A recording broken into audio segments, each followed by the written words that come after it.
here's the trick, man. It's not about the content and who writes on it. It's that if the right person writes on it, that you take that conversation off of that post. Like that's the real opportunity of how I've built out partnerships. And what I've done is I've identified those people and I'll go and literally go and talk to them off that post and send them a message and talk about setting up a time to chat. And you've got all the leverage you need because that's your post, right? Like they wrote on your post.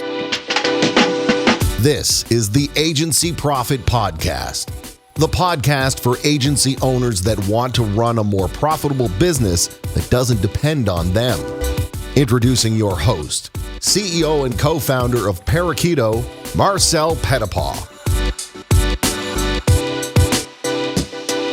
Hello, everyone, and welcome back to the Agency Profit Podcast. I am psyched to introduce you all to one of my favorite people. He is the head of partnerships at a company you might have heard of called digitalmarketer.com. And he is an expert when it comes to sales, when it comes to building your brand. And thanks, I think it's a unique opportunity for us to talk to somebody that has such a deep experience in sales and also has probably world-leading knowledge on LinkedIn and that platform. And actually, the conversation to get you on the podcast happened because of interaction on LinkedIn. So with all of that, I want to thank you for being on the show today, Marcus Murphy. Man, what an introduction. Let's talk about this. Why should people be quadrupling down on LinkedIn? What makes LinkedIn such a unique opportunity right now? Yeah, the point blank answer is content. The context behind my statement is that basically there are 675 million people on the platform. There's 9 billion content impressions per week in the feed, and that's being driven by less than 3%. So LinkedIn has a unique advantage of kind of this content and how people are seeing it, and what it does and how to position it correctly. Now it's kind of like the Wild West because it's still being driven by such a low percentage of people on the platform overall. That's why their content goes so far if they set it up the right way. And when it comes to content, it starts with your profile. Like everyone talks about like optimize your profile and have a good picture. It's like cool, but that's not the point. The only point about content that you need to remember is if your content is not starting conversations, whatever you put up there, if it's not starting the right kind of conversations with the people that you should be speaking with, then it's just noise and it's a distraction and a waste of your time. What does that actually mean? So we post something on LinkedIn or we're optimizing our profile. What are some examples of things that are inserted to incite conversation? Well, I mean, let's start with the basics, right? If I'm scrolling through the feed or if somebody recommends that I connect with them or you connect with me, all you're going to see is the photo, the headline, which is 120 characters. And then you're going to see maybe a little bit more of what they do, like your title, et cetera, right? You have a unique opportunity in your profile photo right away to actually get someone's attention. And it's not about like, there's some things to stay away from. Like, don't be funny. Don't be funny in your profile photo. Get something clean with a clean background. Like invest $50 in the headshot and do it. 60% of the frame. Get it done. Make sure that you're not catfishing people with your 1989 headshot. Like get something that because believe it or not, online relationships in this space become offline really quickly. And if I show up and you don't look like you do in your photo, bro, like our lady, sister, etc., it's going to be tough. It's tough to have integrity built in, trust built into that. So I do think that the photo is super important and people always laugh at that, but it is. It's the first thing that people see.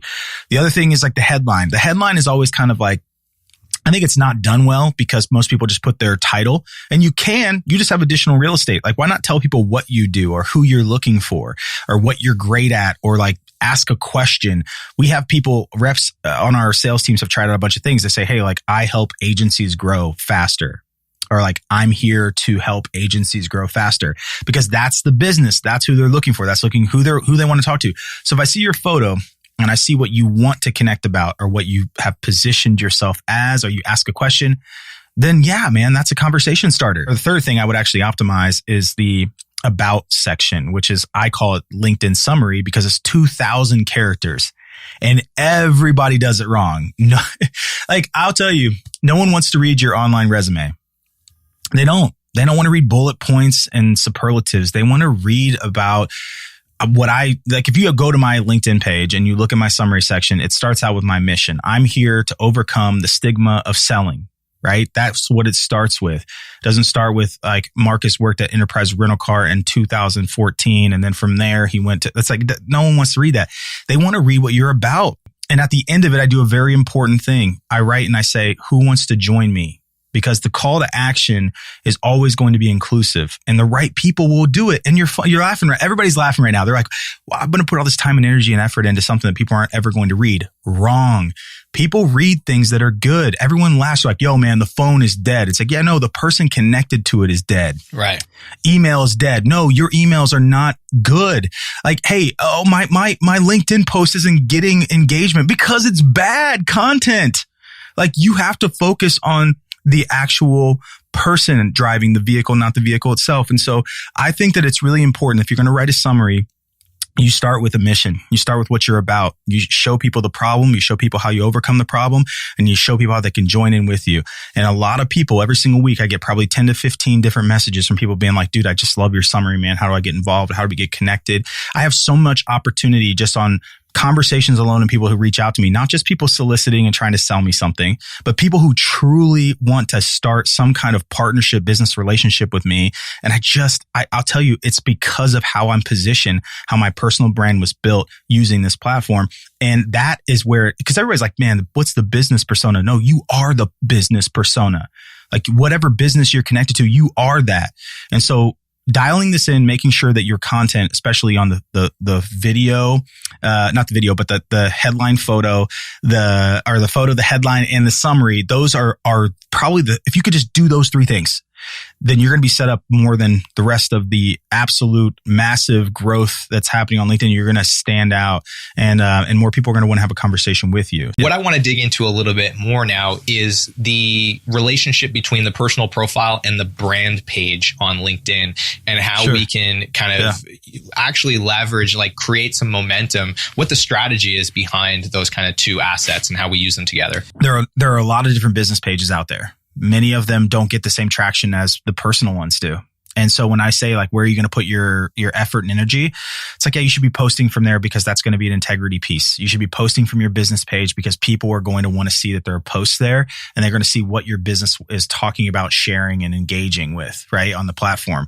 But you're not going to see tremendous growth there. You can boost the content on your business page. You can't boost it on your personal page. But the people who are doing it well focus on organic content. So if the content coming from your business page is getting a decent amount of organic engagement is when you want to boost it because it shows up almost seamlessly in the feed.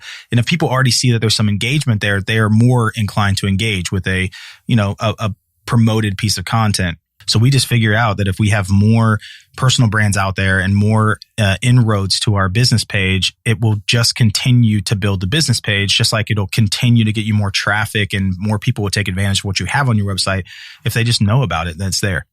So you got to have something there. You got to have a business page. You have to have a showcase page. You have to have a website as a business because everybody wants to see that you are, who you say you are, and they want to have those integrity pieces and something to anchor to. So that's probably the most important part of those pages. Hey, it's Marcel here from Parakeeto, and I just wanted to take a moment to thank you for tuning in and enjoying the Agency Profit Podcast. I hope you're getting a ton of value out of today's episode, and if you are, then you might want to check out some of the other great resources that we've created to help agency owners be more successful and profitable over at parakeeto.com. We have our blog, which is loaded with other podcast episodes, as well as blog posts that detail a lot of things that we might be talking about today, and a ton of free downloadable resources, checklists, cheat sheets, spreadsheet templates, all to help you get everything that you need to be more profitable without having to use anything that's paid or any additional software. And then of course, while you're there, you might want to check out our software product, Parakeeto, that helps you run more profitably by answering your most important operations questions without having you waste time on spreadsheets, and even lets you run simulations so you can figure out what happens if we get a new client or we hire a new employee, and really model that before you make the decision. But that's enough about me and our products. I'll let you get back to the episode. I hope you enjoy it. What are kind of the core strategies to think about when we're trying to optimize the content we're posting on LinkedIn from our personal page to get organic reach and to actually drive results for us? Content needs to be authentic to you. Like, I'll give you an example, right? People always ask me what to post, and I always laugh because I'm like, That's like asking me where to go eat. Like, I don't know you or anything about you, but I'm just going to say, oh my gosh, you should go get Chinese. And they'd be like, oh my God, I've always hated Chinese. And I'm like, well, what are we doing here? Right? What are we talking about? So I'm going to tell you what's worked for us. So for me personally, on the content side, I talk about anything and everything. I build the audience based on my profile, and they know exactly who I am. So many times I'm connecting with the right types of people.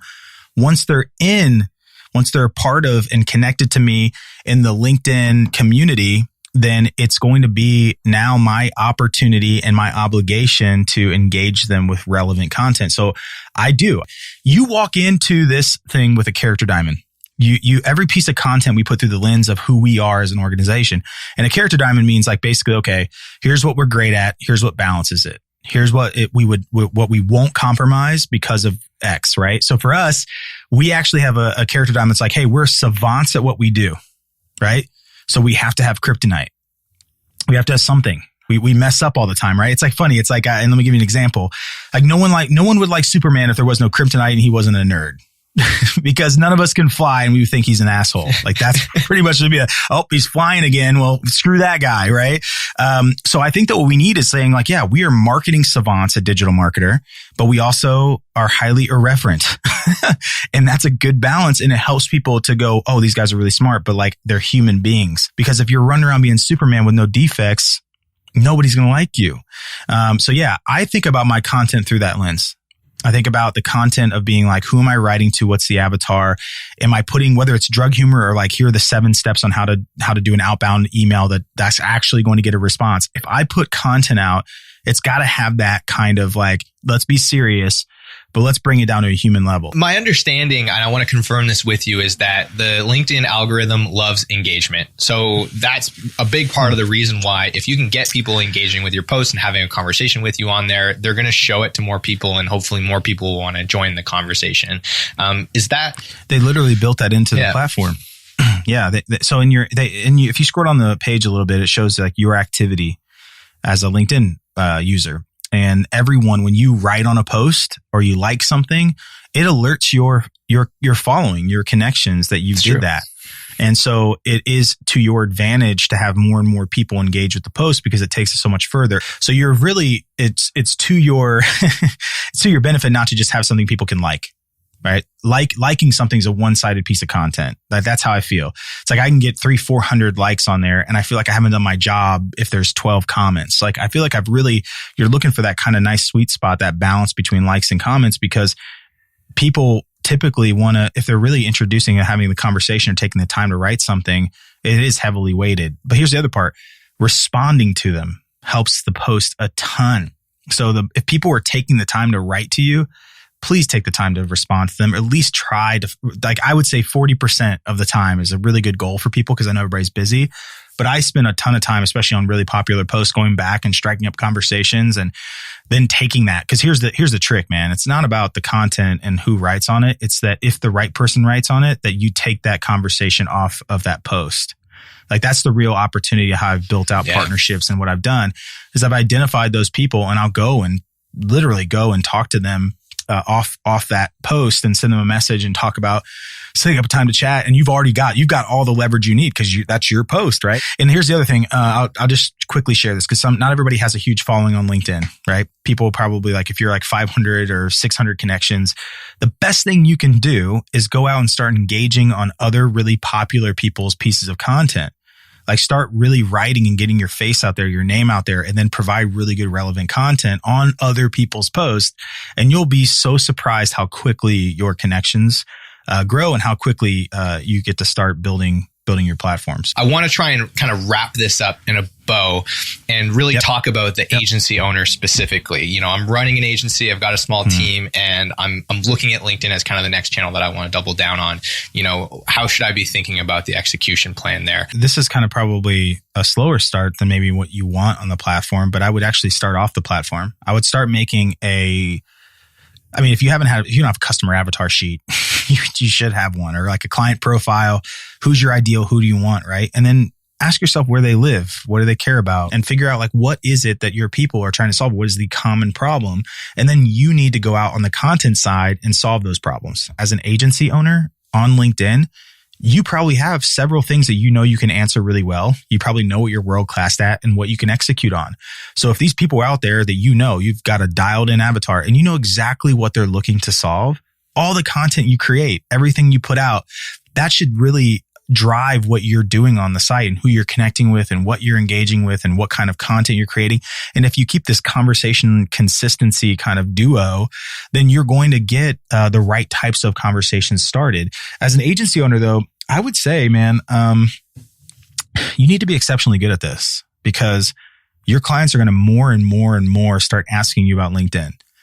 Like it's going to happen. Like people, I mean, it's only becoming more popular. The questions are only getting harder. People don't have a strategy. Like if you know the information that I just said right here, you're quasi an expert to people who just are so mystified by how to be successful on LinkedIn. Most of them are trying to build their business and they are trying to get out there and get in front of the right people. And they are trying to figure out a content strategy and they don't have one. And they're looking to agencies and people like you to help them and be their Sherpa and their guide and even do it for them. Right. So I think that there's a distinct opportunity for you to use this to grow your own brand and then to basically create a product, like productize that process and put that into your tool belt as something that you can offer because this is only going to get more popular. I think the craziest thing that agency owners do is they really don't ask this amazing question, which is, how can I help you with that? And I know that sounds really weird, but everybody's trying to be heard and everybody's trying to, but rarely do we stop for a second and say, man, if you could ask me for anything, if you could, literally, I've done this question. If you can ask me to do anything that's going to make your business go faster, what would you ask of me? And you'd be so surprised if people are wildly honest at that.